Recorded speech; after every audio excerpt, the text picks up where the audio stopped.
Hey guys, it's me, Cruel, back again with another reaction video on this channel and episode 30 for Exploring Perfect All Kills, which is a series basically where I react to songs that got Perfect All Kills in the charts in Korea, which, if you don't know, is basically being #1 in all of the charts at the same time, daily, real time, and also weekly charts.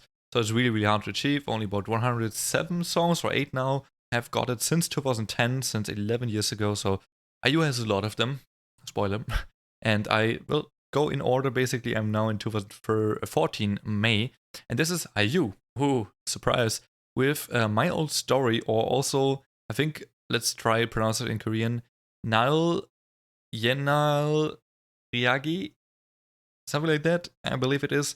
I tried. If it's wrong, please don't butcher my soul. But yeah, My Old Story, I don't think I know the song, which is crazy. It's actually crazy. This is only the second ever IU song I've reacted to now from the series. You know, I've reacted to every IU. Well, yeah, if IU had a perfect oracle prior to me reacting to this, then I reacted to it. Basically saying from the 30 episodes, there's a lot of IU episodes. And only 2 of them I actually did not know at all before. The others I knew and I could just reanalyze a little bit, but I don't know. I don't think I know the song, which is crazy. Anyway, let's get into it. Let's analyze why it's so popular, other than IU. You know what I mean? If new to the channel, make sure to hit the subscribe button under the video to not miss anything in the future. I have daily collaborations on the channel. I have a Patreon with even more content, and I will leave an IU playlist in the comment section below, as well as an Exploring Perfect All Kill playlist if you're interested in, you know, the other Perfect All Kills, which songs got one and what my opinion is on them, as well as, you know, why I think they got a Perfect All Kill. I always include that at the end of a video. And now, let's get into it. One last thing, actually, quick shout out to my Patreon lineup of July, of course. Special goes out to Yatna Servants and Golfwolf. Thank you. Let's get it. Episode 30. And by the way, disclaimer, the real episode 30, because this is actually episode 31. This is the 31st Perfect All Kill in Korea, but I'm naming it episode 30 because the actual episode 30 is Let It Go from Idina Menzel, the OST, of course, for Frozen. And that's actually the original song, not the Taeyeon version. I believe Taeyeon was the one that sang it in Korean, I think. Or was Taeyeon... I confused it because Taeyeon did Into the Unknown, so maybe it wasn't Taeyeon. But it's not the Korean version, it's actually the original English version that got a Perfect All Kill, which is, to this day, the only non-Korean song that has gotten one. But I am not reacting to non-Korean stuff on my channel, so I'm just skipping it, you know? And I know the song, so I'm not surprised that it got one, honestly, but it's still kind of crazy. It's the only non-Korean song that ever achieved one in Korea. I know Peaches from Justin Bieber recently came close, kind of, but yeah, that's crazy. And that was right before this, so early 2014. My God, is this part of the Flower Book album? Because I do have that album, but I don't think I know this song. Oh, she's watching like old clips of a man that she likes. Oh, okay, I know it. Okay, I just didn't know it's his name. It's a beautiful song. I've heard this live. Well, on a DVD, Blu-ray.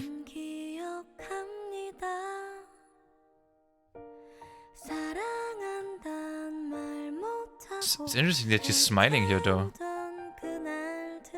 I thought it's more sad than happy.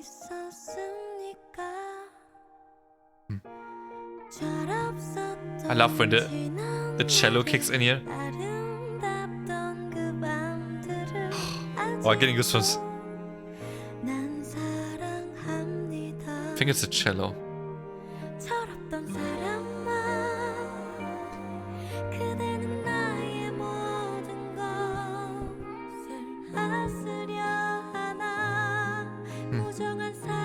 Now she's crying. Yeah, it's kind of... Is she saying you take away my everything because he's like taking... Like, she's so in love with him that she's basically so obsessed with him that he's taking over her life? Is that what she's kind of saying?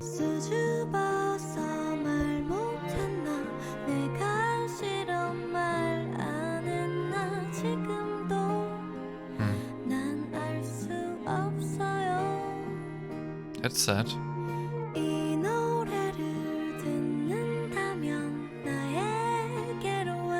Aww.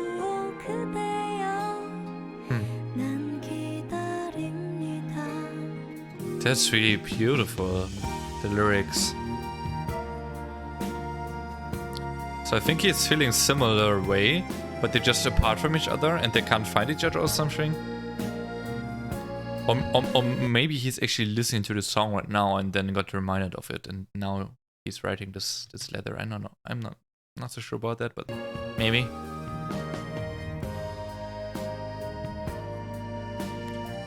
Are you with the short hair? It has been a while since I've seen that. Kind of short.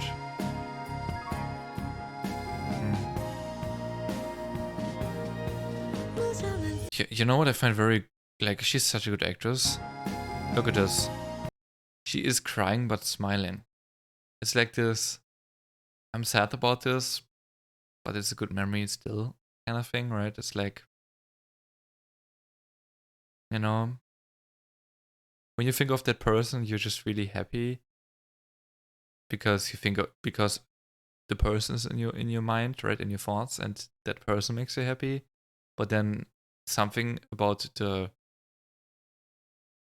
interaction with that person didn't go as you wished, or as both of you maybe wished. Like here, like it was just something unfortunate happening, and that's why you're kind of sad about it as well when you think about it. So you're kind of smiling and crying at the same time, and that's really rare to have such a moment, and it shows how deep of a connection you have to something if this happens to you. Like, this is not typical at all. And I have experienced this before, but it's, man. This is a hard moment. If you ever are in something like this.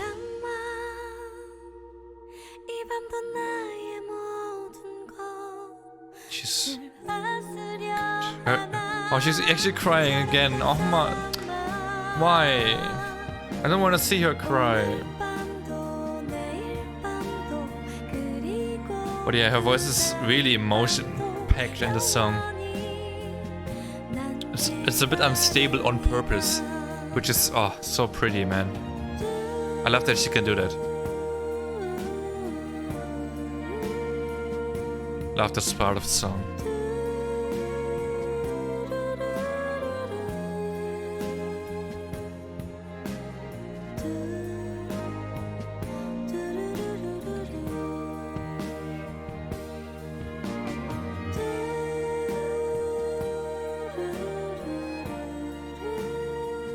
I love how she's just having the melody, you know? You don't have to say anything. The emotion that conveys through the voice and the sound, the instrumental, I mean, alone is just so impactful that they just don't have to have vocal. And the visual helps too, but I don't even, like, I had my eyes closed, I don't need the visual. I feel what they're both feeling, right? And she's singing but having the tear there. It's kind of like this, she almost accepted it already, but it's still sad when she thinks about it. I feel that, man. I feel like if you ever watch like a survival show like Zombie Apocalypse or something like that, recently I watched Sweet Tooth on Netflix, really good show by the way. It's an American show, but it's really good. I don't necessarily like many American shows these days, but yeah, really good. And it's about kind of ish survival, you know, some virus happened, not corona or anything, but it's also not that there are zombies or anything. There's just watch it. It's not scary at all, trust. But it's kind of a survival thing where a lot of places have been abandoned. And this is one woman in that show. She's alone, or for a long time she was alone. Then something happened and she wasn't alone anymore. But it's really beautiful because she tries to have contact with the outside world without trying to be detected, because she is hiding something from people, from the government basically, that shouldn't be hidden, or at least the government doesn't want it to be hidden. So she's basically breaking the law but protecting someone. And she wants to still see what's going outside, like what's going on outside though, and she also wants to invite more people to help them. So it's really a small bridge between helping and trying to stay hidden. It's really hard, and eventually she gets found out, but sorry, maybe that was kind of a spoiler. But yeah, it's kind of like this to me, where I use this girl that is trying to communicate with her past and with that experience, and she knows she can't change anything about it, but she kind of like the you have to hide something, right? Reference, I mean, but still she's sad about it. So that's kind of like what I got just now, and he is straight up sad about it, because maybe he hears the song but he can't reach her or something like that, or maybe he also has the same memory and he just deals with it differently. I don't know. Beautiful though. It's in a different way beautiful, right? Beautiful can have many different meanings. This is just a beautiful song and message, and a very beautiful moment as well that she captured here in this. I love how she ends it with a smile as well. That's so cute. Like, to me, this is a smile, right? Yeah, she's like, it's like having found closure in a way, right? Like this, you know, kind of thing. That's pretty, man. That's actually really pretty. That might just be one of my favorite IU tracks now that I know this music video, because I definitely have not seen the music video and never seen the lyrics as well. I've heard the song before, and I always thought it's like a very sad song, and it kind of is. But it has a very nice meaning to it, like, not necessarily all sad. It's also, there's some definitely deep messages behind, and something positive you can but learn from this as well. It's not just all negative sadness, right? In a way, sadness can be a good thing too, so I should phrase it differently. It's not just negative sadness that she's here portraying and like talking about. It's much more than that, but I always thought it's just negative sadness. So when hearing the song without lyrics and video. And the way she sang it live, because I seen it on the Blu-ray, I think she was singing it on the Love Poem tour, which is what I've seen. Maybe, if not there, I've seen it somewhere else live. I don't remember where then though. I think it was the Love Poem concert tour. And she was sitting down, she was not moving, right? She was not dancing, anything like that. And she was just sitting and having, like, singing this, and it was very emotional to me. Even without really like understanding what exactly is going on, but it was a very emotional experience.